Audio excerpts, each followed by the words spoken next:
असतो मा सद्गमयः तमसो मा ज्योतिर्गमयः मृत्योर्मामृतं गमयः। ओम शांति शांति शांति। असतबाट सततिर जाउँ, अन्धकारबाट उज्यालोतिर जाउँ, नश्वरबाट सस्वरतिर जाउँ, अमृततिर जाउँ। यो उपनिषदको महावाणी सँगसँगै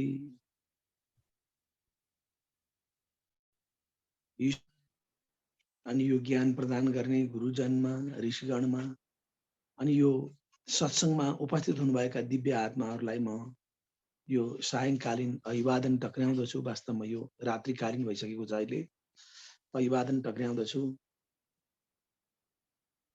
सत्संग हामी अहिले अलिकति भए पनि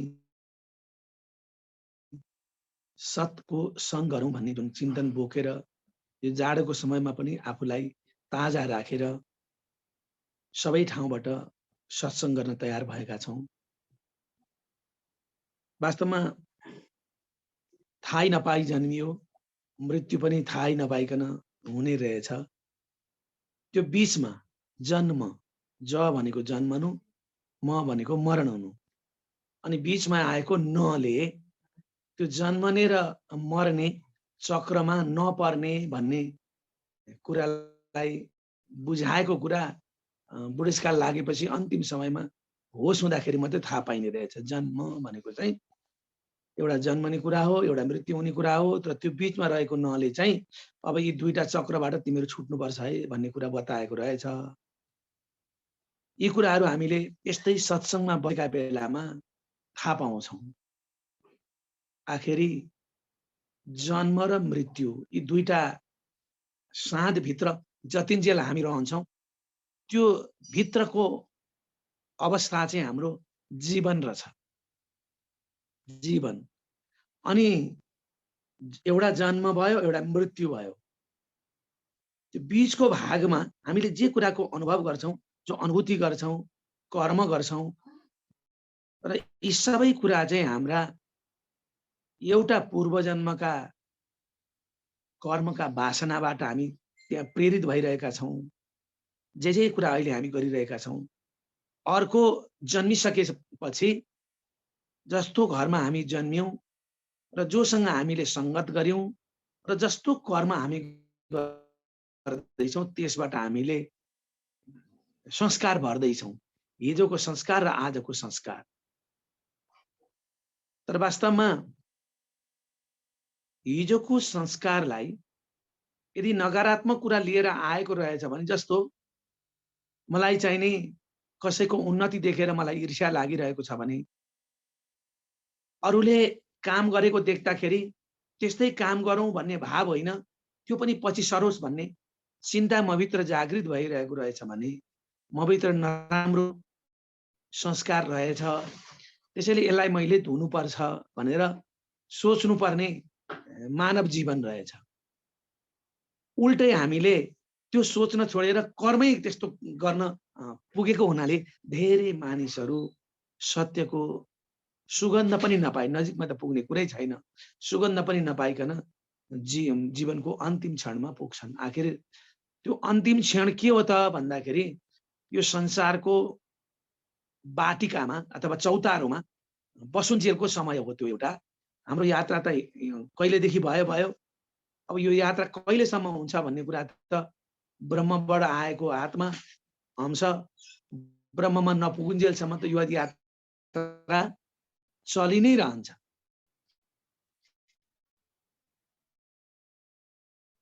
कहिले नरक पुगिन्छ, गएर अड्किरहन्छ, कहिले पृथ्वीलोकमा बसिन्छ, कहिले अन्तरिक्षमा लड्किन्छ। अल्मलिँदै पुग्नुपर्ने त कहिले हो, तर पुग्नुपर्ने निश्चित हाम्रो गन्तव्य चाहिँ मुक्ति नै हो, मोक्ष नै हो। त्यसैले त्यो मुक्तिसम्म पुग्नका लागि हामी जो यात्रामा निस्किएका यात्री हौं, तर हामीलाई ती वासनाका तरङ्गहरूले र आज हामीले प्राप्त गरेका संगतका प्रभावहरूले अल्मल्याइरहेको छ। होइन। अब अलमा ल्याउने पनि कति अलमा ल्याएछ भने धर्म पनि अनेक भनिया छौँ हामीले, बाटा पनि अनेक भनिया छौँ, सम्प्रदाय पनि अनेक भनिया छौँ। अब एक ठाउँमा गयो अर्को, अर्को ठाउँमा गयो अर्को, अर्को ठाउँमा गयो, अनेकौँ कुराहरूले हामीलाई अलिकति दिगो र दृढ बनाउन पनि सकिरहेको अवस्था छैन। त्यसैले यो सत्सङ्गले हामीलाई दिगो, दृढ र सुनिश्चित बनाउने काम गर्दो रहेछ। त्यसैले हामी जो सत्सङ्ग गरिरहेका छौँ, यो सत्सङ्गले हामीलाई साँच्चै एउटा मार्ग प्रदर्शन गरिरहेको मैले अनुभव गरिरहेको छु। संसारमा जन्मिएदेखि मृत्युसम्मका कुरा हामीले सबै कुरा हेर्दा, भौतिक रूपमा हेर्दा जे देख्छौँ, ती कुराहरू जब आध्यात्मिक दृष्टिले हेर्न सुरु गर्छौँ, त्यतिखेर हामीलाई मिथ्या लाग्दछ।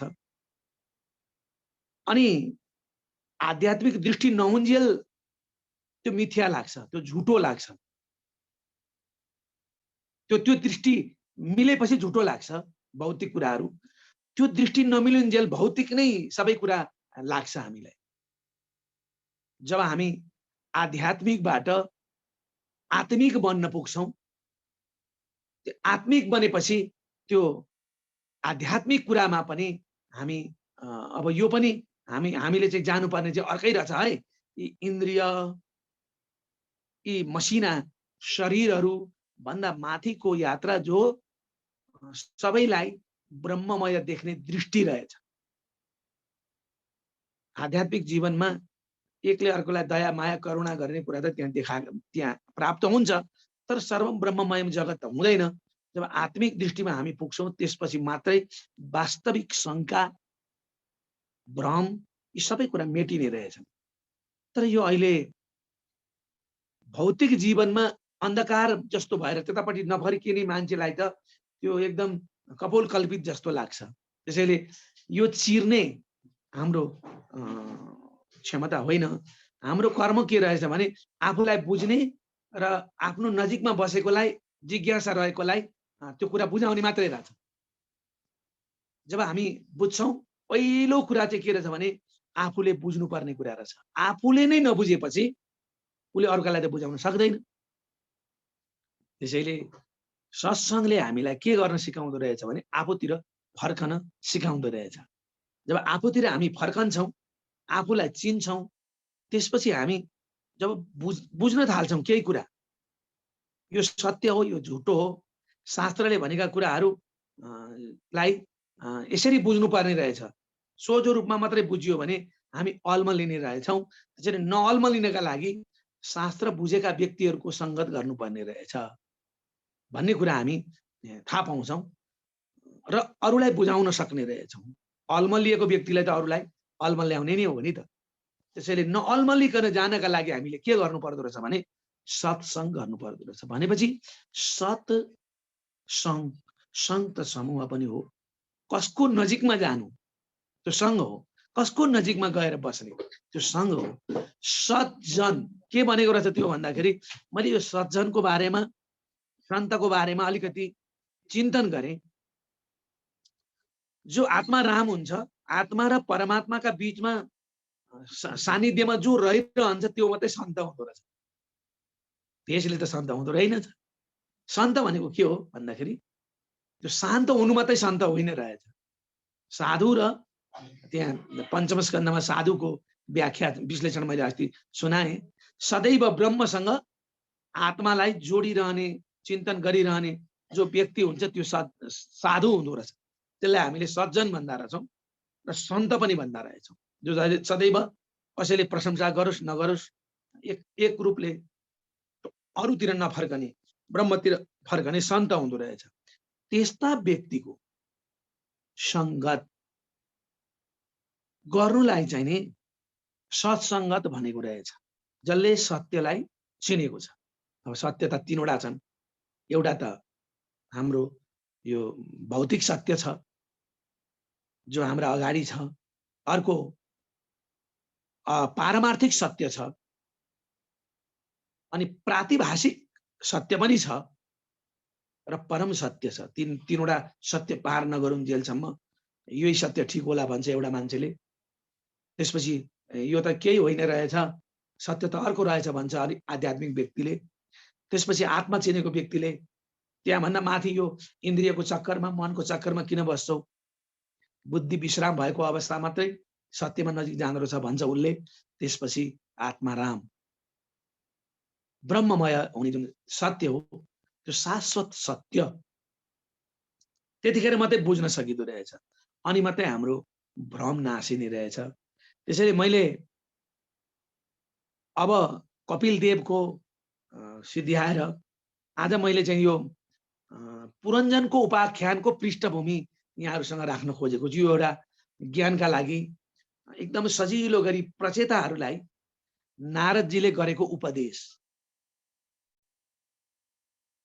केही दिनका लागि मैले यो चर्चा गर्ने इच्छा गरेँ। अब यहाँहरूको जे इच्छा हुन्छ, मैले चाहिँ चतुर्थ स्कन्धमा अब यो सबै भागवत त कहिले सकिन्छ, तर त्यो पुरञ्जनको उपाख्यान चाहिँ जीवन र जगतलाई छुट्याएर हेर्ने एउटा बलियो दृढ आत्मज्ञान गराउने चर्चा भएको हुनाले त्यसको पृष्ठभूमि कहाँबाट आउँदो रहेछ भने पृथु राजाबाट आउँदो रहेछ। त्यसैले अब यो सत्सङ्गमा हामी बस्यौँ, मैले भागवत हेर्दै गरेको हुनाले, भागवत भन्दै कता कता भन्दै गरेको हुनाले यो जानिसकिने त कुरा होइन, तर पनि यो एउटा पुरञ्जनको उपाख्यान चाहिँ एकपटक छलफल गरियो भने अझ राम्रो होला कि नारदजीले प्रचेताहरूलाई, प्राचीन बरीका पुत्रहरूलाई बताएको जुन प्रसङ्ग छ त्यो ल्याउनका लागि त्यसको पृष्ठभूमिबाट सुरु गर्नु पर्यो नि, होइन? त्यसैले त्यहाँबाट म प्रवेश गर्दैछु। मैत्रेय र विदुरकै संवाद छ। मैत्रेय र विदुरको संवाद सिध्या छैन। यो चतुर्थ स्कन्धसम्म यी दुईको संवाद चलिरहन्छ। यी दुईको संवादमा बडा मिठा ज्ञानका तरङ्गहरू छन्। कतिसम्म बुझ्न सकिन्छ अब यो क्षमता अनुसार बुझ्ने हो। मैले भन्दा बढी हजुरहरूले बुझ्न पनि सक्नुहुन्छ, होइन? त्यसैले त्यो प्रसङ्गमा जानका लागि आज मैले इच्छा गरेको छु। यहाँ मैत्रेयजी के भन्नुहुन्छ विदुरलाई भने, विजितासोदि राजासित पृथुपुत्र पृथश्रवा। हामीले पृथुको बारेमा भागवतमा धेरै सुनेका छौँ, जसले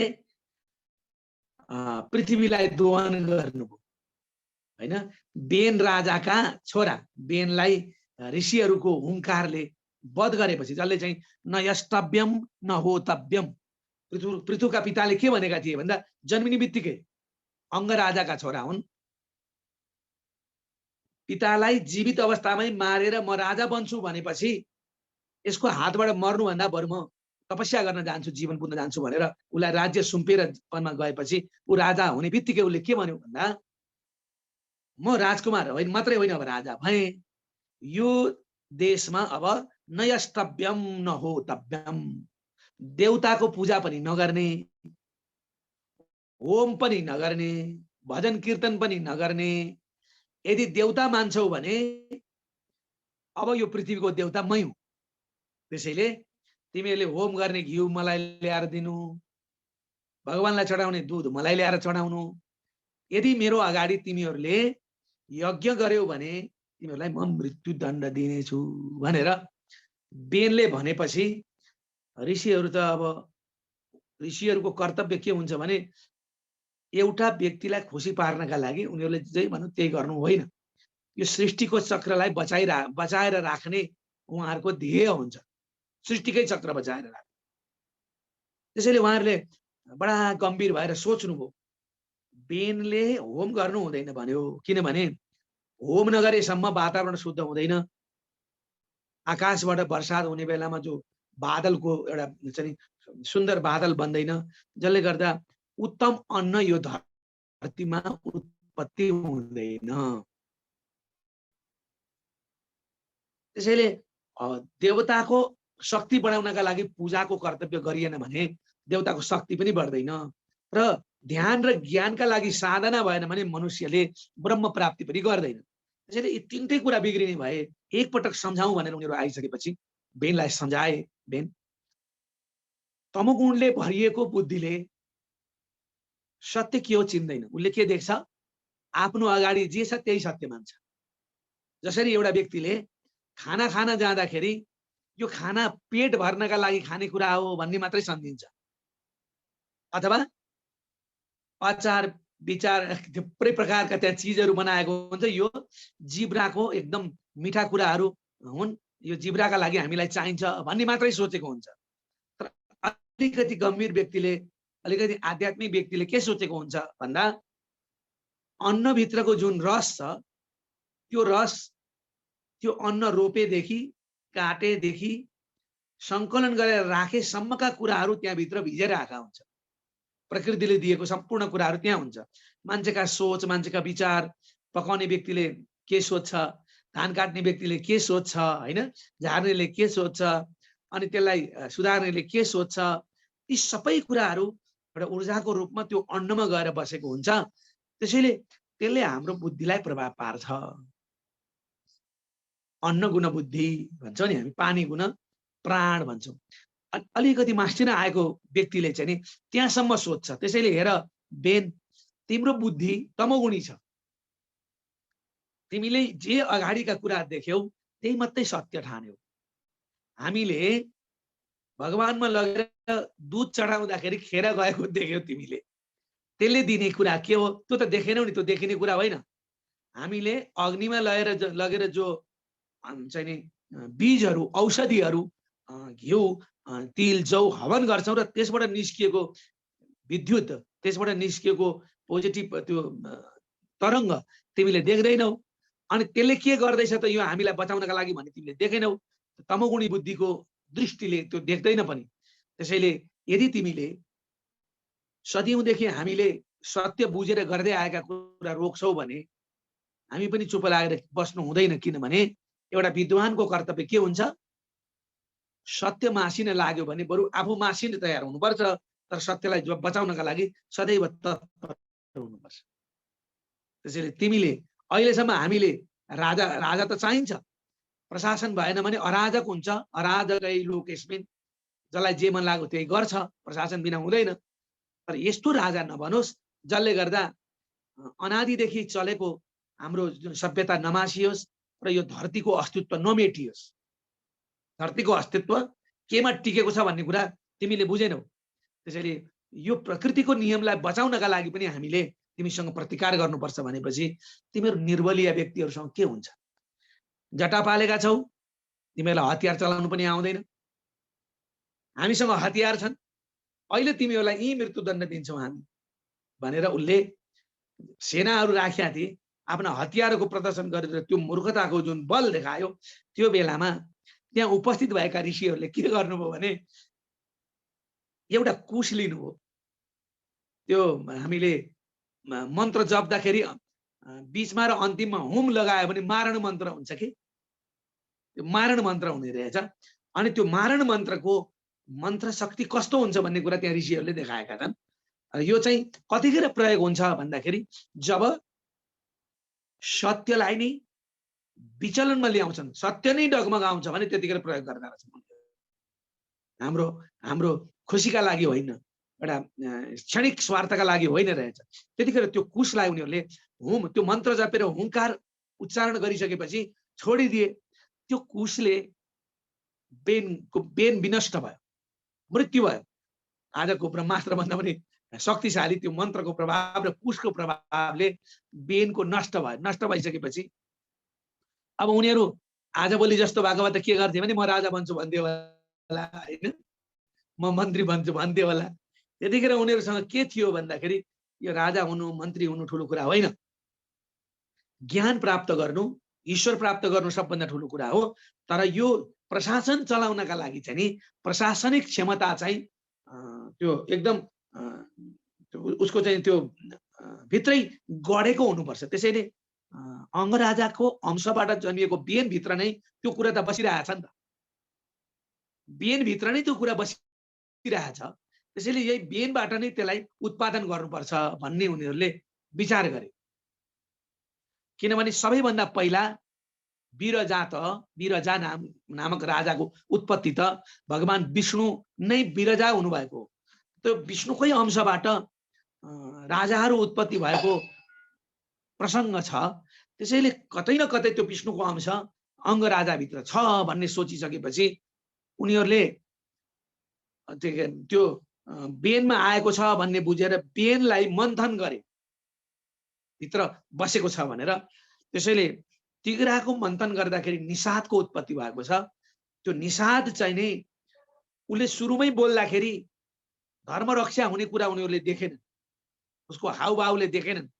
त्यसैले तिमी राजा हुनका लागि, लायक हुनका लागि तिमीले तपस्या गर्नुपर्छ, तिमी तपस्या गरेर आऊ, अनि तिमीलाई केका लागि उत्पत्ति गरे आऊ, अनि हामी भन्छौँ भनेर निषादलाई पठाइसकेपछि बाहुलाई, अहिले पनि हामी के भन्छौँ, बाहु राजन्य भनेको क्षत्रिय भनेको के हो, बाहु भन्छ नि। त्यसैले बाहुलाई मन्थन गरेपछि पृथु र अर्ची उत्पत्ति भए।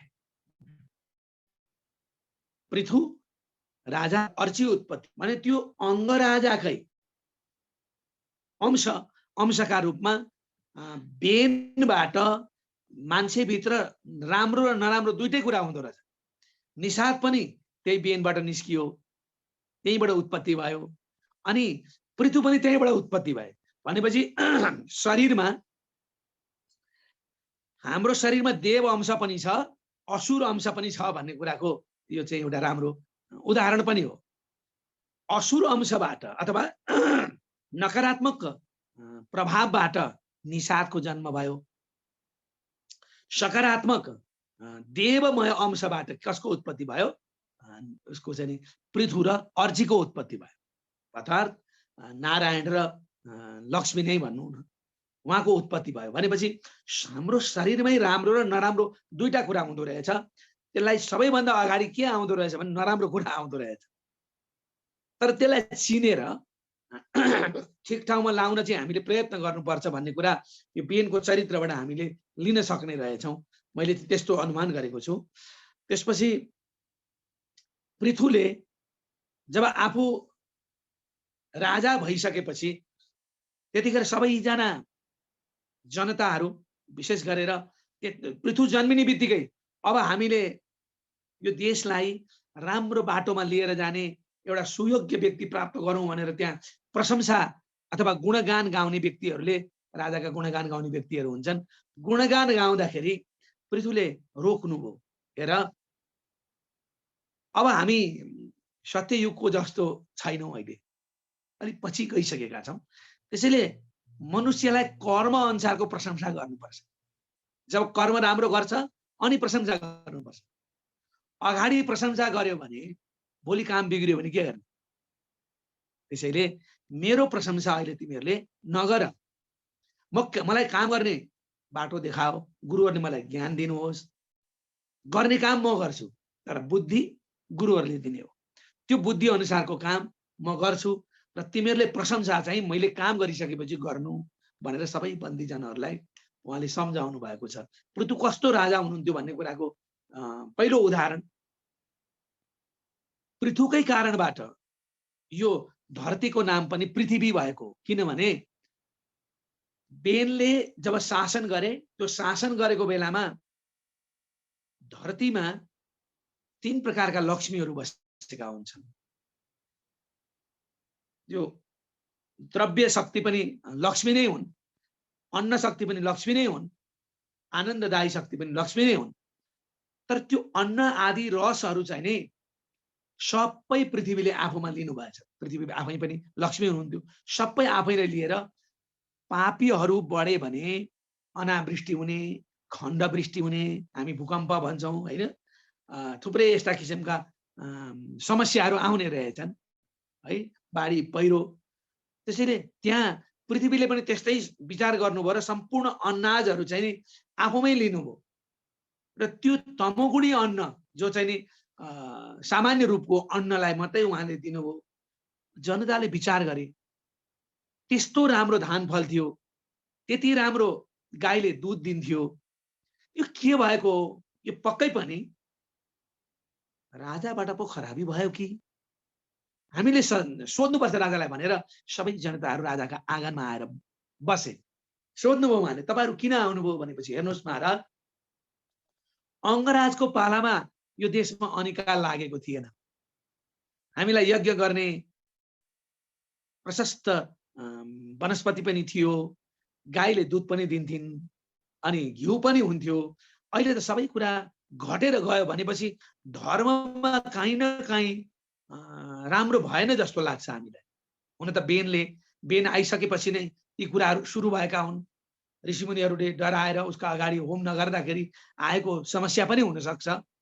तर तपाईँ त राज्य गर्न बसिसकेपछि जनताको सुख दुःख तपाईँले मेरो सुख दुःख हो भनेको हुनाले आज तपाईँको अगाडि आएर हामीले बिन्ती बिसायौँ कि हामीलाई अन्नहरू प्रशस्त भएन, खाना लाउनलाई कठिनाइ पर्यो, भनेको समयमा पानी परिरहेको छैन, गाईहरूले पनि राम्ररी भने जस्तो दुध दिएका छैनन्, फल लागेका छैनन् त्यस्तै बोट वृक्षहरूमा पनि।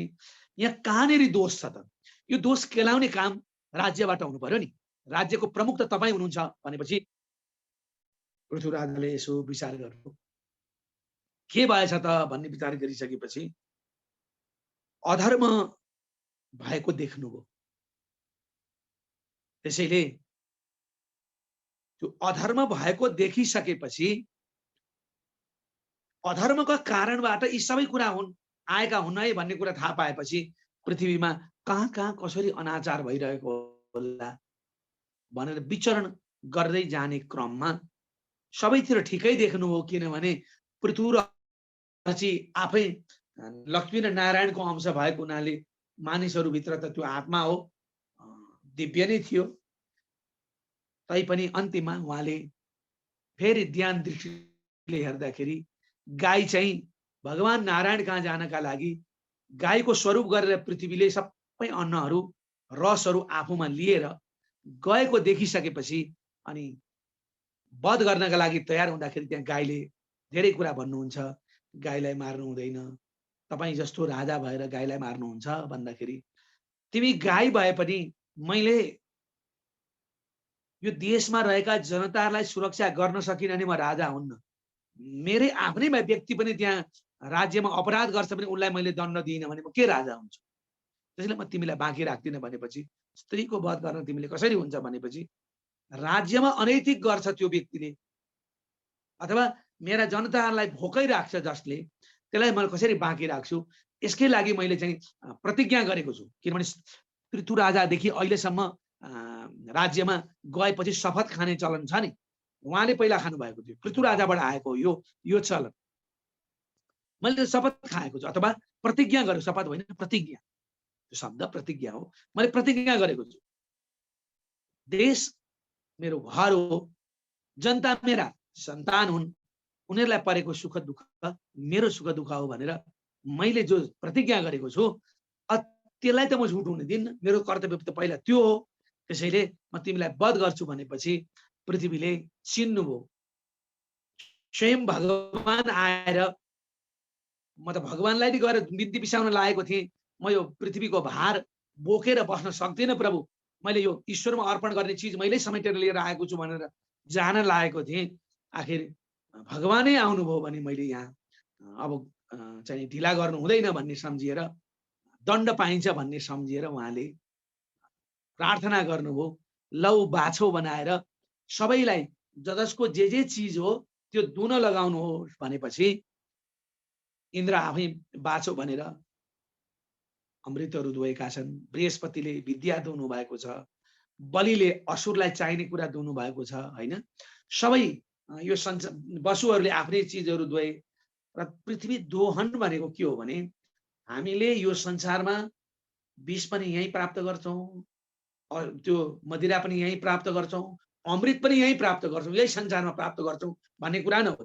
बृहस्पति बन्यौं भने हामीले अमृत दुहुन सक्छौं, इन्द्र बन्यौं भने अमृत दुहुन सक्छौं, बृहस्पति बन्यौं भने हामीले शास्त्र दुहुन सक्छौं, बलि बन्यौं भने हामीले चाहिँ आफ्नो हित सोच्ने तर भगवान पनि सम्झिने भयौं भने हामीले मदिरा आदि पनि दुहुन सक्छौं है। त यसरी सबैलाई बाछो बनाएर, ऋषिमुनिहरूलाई बाछो बनाएर उपनिषदहरू दुहुनु भएको छ। यसरी दुहुन लगाउनु भयो। जब सबै हराभरा भए, हराभरा भइसकेपछि अश्वमेध यज्ञ गर्नु भएको छ। 100औं अश्वमेध यज्ञ गर्नुपर्ने ठाउँमा 100 पटकको अश्वमेध यज्ञ गर्दाखेरि इन्द्रले अब मेरो पद जान्छ, पृथु राजा चाहिँ मेरो पदमा आएपछि म इन्द्र पदबाट हट्नु पर्छ भन्ने सम्झिनु भयो उहाँले। त्यो सम्झिसकेपछि इन्द्रले घोडा चोर्नु भएको छ, अथवा त्यो घोडा घुमेर आइसकेपछि त्यो यज्ञ सम्पन्न हुनेवाला थियो। त्यो यज्ञ रोकेपछि त्यतिन्जेलका लागि त इन्द्र राजा हुने भए। पृथुले यो कुरा चाल पाइसकेपछि इन्द्र सहित यज्ञमा यस्तो पनि इन्द्र हुन्छ भनेर आमन्त्र त्यो मन्त्रद्वारा इन्द्रलाई तान्ने शक्तिले अग्निकुण्डमा ल्याउन लाग्दाखेरि देवताहरूले ब्रह्मा आदिले रोकिसकेपछि इन्द्र आएर लज्जित हुन्छन्। अनि त्यतिखेर देवताहरूले ब्रह्माजीले आफै भन्नुहुन्छ, हेर पृथु, तिमीले यिनलाई हवन गर्नु हुँदैन, यी देवताका राजा इन्द्र हुन्, तर यिनको बुद्धि दुर्बल छ, यिनी पदका लोलुप छन्, इन्द्र पद जाला भन्छन्, यी त्यागी छैनन्, यी स्वार्थी छन्। अनि इन्द्रतिर फर्केर, हेर इन्द्र, यी तिमी भन इन्द्रलोक तिमी के अरे इन्द्र पद तिमी प्राप्त गर्न चाहन्छौ भनेर सोध त भनेपछि पृथुले भन्नुभयो, भगवान मलाई किन चाहियो त्यो तुच्छ इन्द्र पद, म त तपाईको नजिकमा रहने व्यक्ति हो, त्यो मुक्ति चाहन्छु म, अथवा तपाईको भक्त भएर रहन चाहन्छु, मलाई त्यो इन्द्र पद चाहिँदैन भनेपछि देख्यौ एउटा भक्तमा हुनुपर्ने गुण र स्वर्गको एउटा राजाले त्यत्रो इन्द्र भनेर सबैले पूजा गर्छन्, तिम्रो सोच कति साँगुरो छ, कति बृहत सोच छ पृथुको, तिमीले पनि सिक्नुपर्छ भनेपछि बडा लज्जित भएर, आखिर पृथुले त मलाई हटाउनका लागि गरेको त यज्ञ होइन रहेछ, त्यसैले मैले दुस्साहस गरेछु, पाप गरेछु भनेर त्यहाँ क्षमा मागेर जान्छन्। र त्यसपछि त्यो पृथुको चरित्रबाट सबै खुसी हुन्छन्। इन्द्र पनि बडा, इन्द्रसँगै सबै देवताहरू आएका थिए, ईश्वरको आराधना के हो, भक्ति के हो भन्ने कुरा इन्द्र आदिले पनि पृथुबाट सिके। र यज्ञ पुरुष भगवान नै यो यज्ञबाट प्रकट भएको प्रसङ्ग आउँछ त्यहाँ। त्यसपछि सनकादि कुमारको जुन ज्ञान हुन्छ त्यो दिव्य ज्ञानले पृथु राजाले आफूलाई पूर्ण ब्रह्म परमात्मामा विलीन गर्नु भएको थियो। यो चाहिँ मैले प्राचीन बरीतिर जानका लागि यो प्रसङ्गमा आइहाल्यो, त्यसैले मैले यहाँहरूलाई छोटकरीमा यो निवेदन गर्न मैले खोजेको हो।